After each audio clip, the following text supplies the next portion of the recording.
ဒါလေးကတော့ကျွန်တော်ရွှေတကုံတွားခဲ့ vlog လေးပဲဖြစ်ပါတယ်ဒါကကျွန်တော်ဆက်ဆက်ဝင်ချင်းတွေ့ရမြင်ကွင်းလေးပါအလွန်တက်ပဲပြီးတော့ကျွန်တော်တက်ပုံတော်ရိုက်ခဲ့ပါသေးတယ်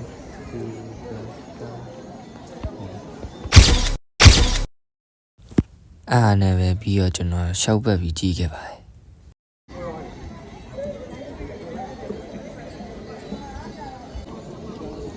ရှောက်ကြည့်ပြီးရတယ်ကျွန်တော်တက်ပုံထက်ရိုက်တယ်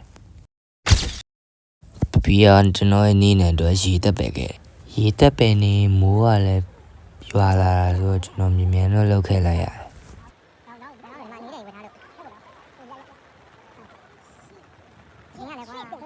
ဒါကတော့မိုးရွာနေတော့ရွှေတကုံဖျားကြီး view လေးပေါ့